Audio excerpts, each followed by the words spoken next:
Online study में आपका एक बार और स्वागत है। लास्ट वीडियो में हम सभी पास्ट कंटीन्यूअस टेंस के बारे में पढ़े थे, उसका नियम, पहचान, एक्सेप्शन, जितने भी चीज़ें पास्ट कंटीन्यूअस टेंस में हम सभी बहुत विस्तृत पूर्वक पढ़े थे। आज की इस वीडियो में हम सभी उसी नियम के हिसाब से पास्ट कंटीन्यूअस टेंस यानी उसी नियम को लेके ट्रांसलेशन बनाने का प्रयास करेंगे।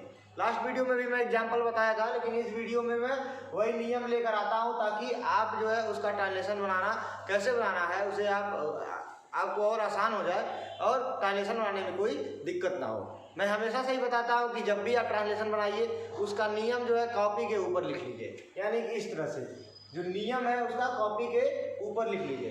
तो सबसे पहले पास्ट कंटीन्यूअस टेंस का ट्रांसलेशन बनाने से पहले मैं पास्ट कंटीन्यूअस टेंस आपको थोड़ा सा रिकॉल कर देता हूँ। पास्ट कंटीन्यूअस टेंस यानी कि भूतकाल में कोई कार्य जारी रहता है। भूतकाल में किसी काम के जारी रहने की सूचना मिलती है तो काम में लगा हुआ समय या काम के शुरू होने का समय नहीं मालूम रहता है। यानी कि भूतकाल में किसी अनिश्चित कार्य की सूचना मिलती है तो वो पास्ट कंटीन्यूअस टेंस के अंतर्गत आता है। उसकी पहचान होती है हिंदी वाक्य अंत में रहा था, रही थी, रहे थे। हिंदी वाक्य अंत में रहा था, रही थी, रहे थे में से कोई एक होगा तो वो पास्ट कंटीन्यूअस टेंस के अंतर्गत आएगा। यानी कि कर्ता के साथ हेल्पिंग वर्ब वाज और वेयर का प्रयोग करेंगे, सब्जेक्ट के साथ हेल्पिंग वर्ब वाज और वेयर का प्रयोग करेंगे और तुरंत वर्ब में आईएनजी लगाएंगे। ही she it I, he she it आई और सिंगुलर सब्जेक्ट के साथ वाज का प्रयोग करेंगे और वी यू दे और प्लूरल के साथ हम वेयर का प्रयोग करेंगे। पास्ट कंटीन्यूअस टेंस सबसे आसान टेंसों में से एक है। आइए हम ट्रांसलेशन बनाते हैं और उसके बाद इसे समझने का प्रयास करते हैं। पहले यहाँ पे हम लोग उसका रूल लिख लिए हैं कि पास्टिव सेंटेंस में देखिए सब्जेक्ट फिर हेल्पिंग वर्ब वाज और वेयर में से एक होगा, फिर वर्ब में आईएनजी का प्रयोग करेंगे और ऑब्जेक्ट लिखेंगे।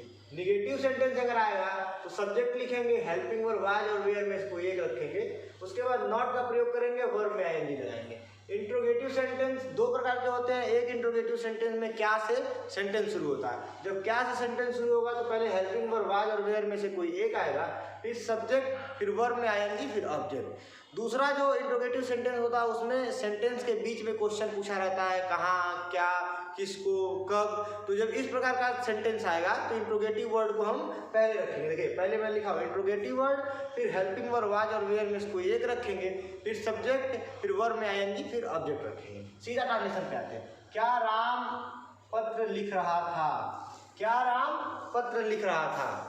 मैं आपको बताया उसकी पहचान। पहले हमको ट्रांसलेशन पहचानना है कि कौन सा टेंस है।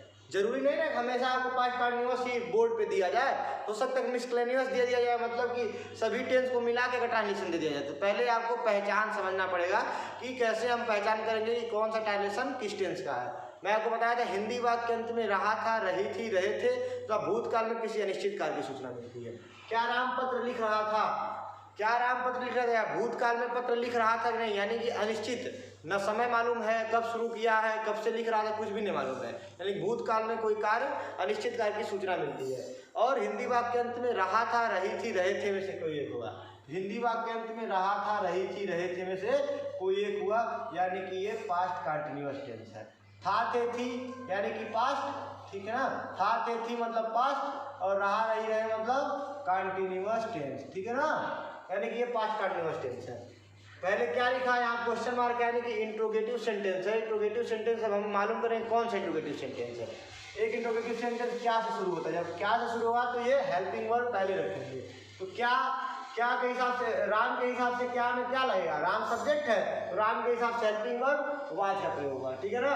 पहले हेल्पिंग वर्ब लिख लेंगे वाज, ठीक। उसके बाद सब्जेक्ट, क्या राम पत्र लिख रहा था, कौन पत्र लिख रहा था, राम, तो राम जो है सब्जेक्ट हो गया, ठीक है।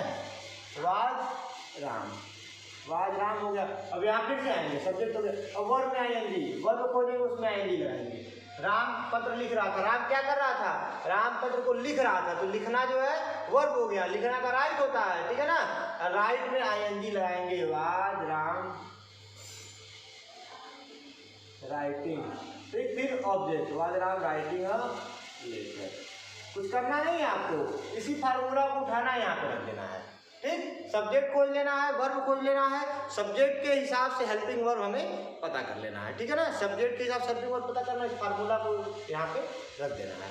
सेकेंड एग्जाम्पल, सीता और गीता गाना नहीं गा रही थी, सीता और गीता गाना नहीं गा रही थी। लास्ट में रहा, रही, रहे और था, थे, थी में से कोई एक है, यानी कि ये पास्ट कंटीन्यूअस टेंस हो गया, ठीक। और बाद ये नहीं आया यानी कि ये निगेटिव सेंटेंस है।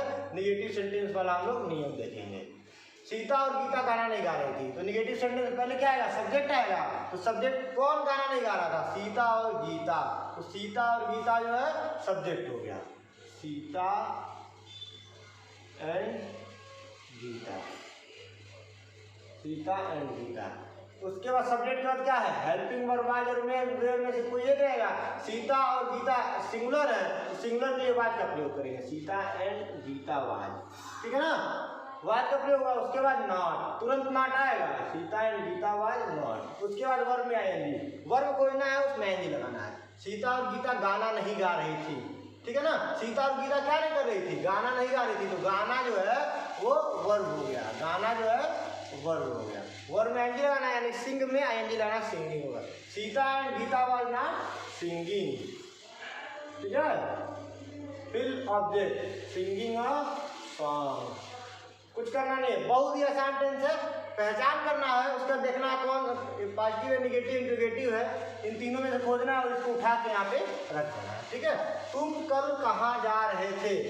फिर क्या आ गया यहाँ पे? इंट्रोगेटिव साइन आ गया, इंट्रोगेटिव साइन आ गया, इंट्रोगेटिव सेंटेंस है। यहाँ पे क्या भी नहीं है, यहाँ पे क्या से सेंटेंस नहीं शुरू हुआ है, यानी कि बीच में कोई इंट्रोगेटिव वर्ड है और उसी से ट्रांजिशन हमें स्टार्ट करना है।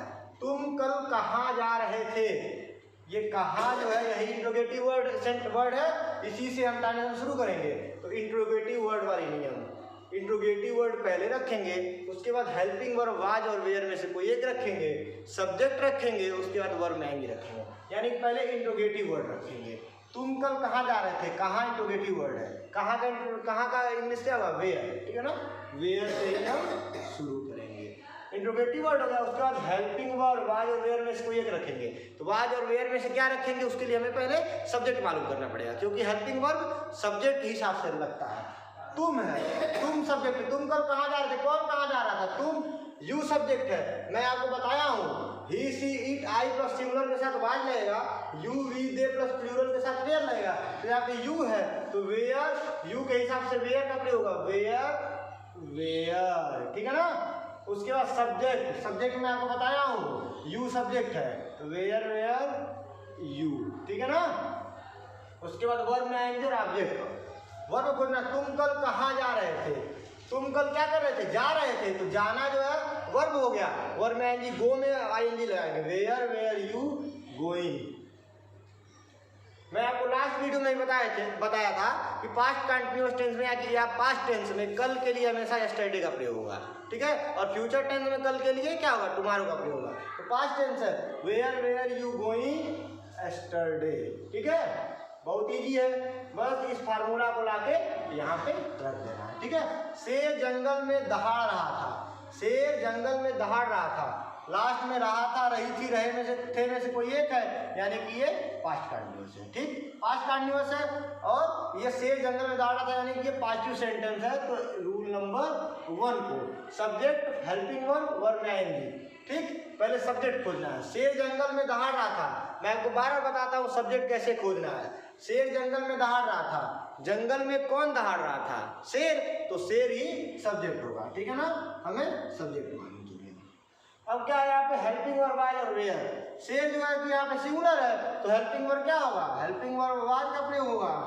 ठीक है ना, हेल्पिंग वर्ब वाज का प्रयोग होगा। फिर क्या है? वर्ब में आईएनजी, वर्ब खोजना और आईएनजी लगाना है। फिर यही प्रश्न पूछेंगे, शेर जंगल में क्या कर रहा था? शेर जंगल में दहाड़ रहा था, तो दहाड़ना जो है वो वर्ब हो जाएगा। ठीक है ना, वर्ब। उसका जो बचेगा वो ऑब्जेक्ट हो जाएगा। तो पॉजिटिव सेंटेंस पहले क्या आएगा? सब्जेक्ट। तो सब्जेक्ट में आपको बताया वो शेर है, लायन। ठीक है ना, उसके बाद हेल्पिंग वर्ब वाज और वेयर में से लायन के हिसाब से वाज लगेगा, लायन वाज। फिर वर्ब में I N G, lion was roar, roar में आईएनजी हो जाएगा, लायन वाज रोरिंग। ठीक है ना, जंगल में ऑब्जेक्ट हो जाएगा, इन द फॉरेस्ट। ठीक है, वह कक्षा में शोर मचा रहा था, वह कक्षा में शोर मचा रहा था।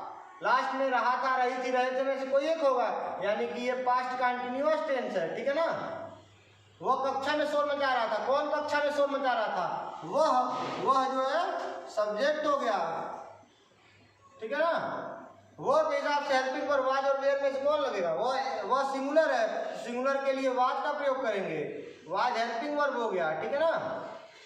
उसके बाद वर्ब में आईएनजी लगाना है। वह कक्षा में क्या कर रहा था, शोर मचा रहा था, तो शोर मचाना यानी मचाना मेकिंग हो गया, ठीक है ना, मेकिंग हो गया। तो मेकिंग जो हो गया वो वर्ब हो गया। और उसके बाद ऑब्जेक्ट जो है कक्षा में शोर मेकिंग नॉइज, ऑब्जेक्ट हो गया, object in the class, object हो गया। ऐसे आप खोज ले ट्रांसलेशन। अब इसको यहाँ देख के इसको रख लेंगे। यहाँ मैं सब्जेक्ट लिखा हूँ पहले, तो सब्जेक्ट खोज लीजिए। सब्जेक्ट यहाँ पे मैं लिख दिया हूँ ही, वह, ठीक है, ही हो गया। फिर यहाँ पे क्या हेल्पिंग वर्ब वाज और वेयर, मैं आपको बता दिया था वह के लिए वाज का प्रयोग होगा, तो इसको उठा के यहाँ रख देंगे, ही वाज हो गया, ठीक है। वर्ब में आईएनजी, मैं आपको वर्ब में आईएनजी यही बता दिया हूँ, मेकिंग होगा वर्ब में आईएनजी, ही वाज मेकिंग, ठीक। फिर मैं बताया था यहाँ पे नॉइज, उठा के यहाँ रख देंगे, मेकिंग नॉइज। फिर मैं आप बताया था ऑब्जेक्ट इन द क्लास है, he was making noise in the class, ठीक। टफ है? नहीं टफ है, बिल्कुल आसान है। बस आपको ये फार्मूला थोड़ा सा ध्यान देना है। इसको ट्रांसलेशन बनाने से पहले कॉपी के ऊपर रखना है, इसको भी ट्रांसलेशन बनाने से कॉपी के ऊपर रख लीजिए, ठीक है ना। जब भी ट्रांसलेशन बनाइए हमेशा सेंटेंस के लास्ट में आके देख लीजिए कि ये पास्ट कंटिन्यूअस है कि नहीं, पास्ट इंडिफिनिट है कि प्रेजेंट इंडिफिनिट है कि प्रेजेंट कंटिन्यूअस है, प्रेजेंट परफेक्ट है। इसके लास्ट में आके देख लीजिए, फिर आप जो है ट्रांसलेशन बनाना शुरू करिए, ठीक है। काफ़ी इजी ट्रांसलेशन है, इसको देखिए, यहाँ पे रखिए, सब्जेक्ट का पता लगाइए। इसी में प्रश्न पूछिए, अपने ट्रांसलेशन में एक क्वेश्चन पूछिए, सब्जेक्ट का पता लगाइए, सब्जेक्ट के हिसाब से हेल्पिंग वर्ब रखिए। हेल्पिंग वर्ब रखने के बाद उसी फिर ट्रांसलेशन से आप क्वेश्चन पूछिए, वर्ब लगाइए, वर्ब लगाने के बाद ऑब्जेक्ट रखिए, ठीक। घबराना नहीं है।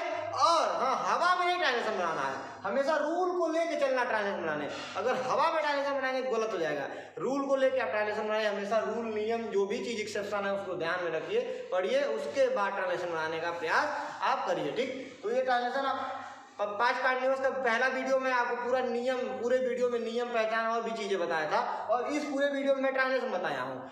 तो इस ट्रांसलेशन को पढ़ने से पहले आप जो है इसके पहले वाला वीडियो का नियम अच्छी तरह से पढ़े, फिर ये ट्रांसलेशन वाला वीडियो कॉपी लेके पढ़े, ठीक है ना। उसके बाद इस वीडियो को देखने के बाद आप 15 पॉजिटिव, 15 निगेटिव और 15 इंट्रोगेटिव का ट्रांसलेशन बनाइए, ताकि ये हमेशा के लिए, ये जो टेंस है आपको हमेशा के लिए याद हो जाए और कभी आप इसे भूले नहीं, ठीक है ना। धन्यवाद।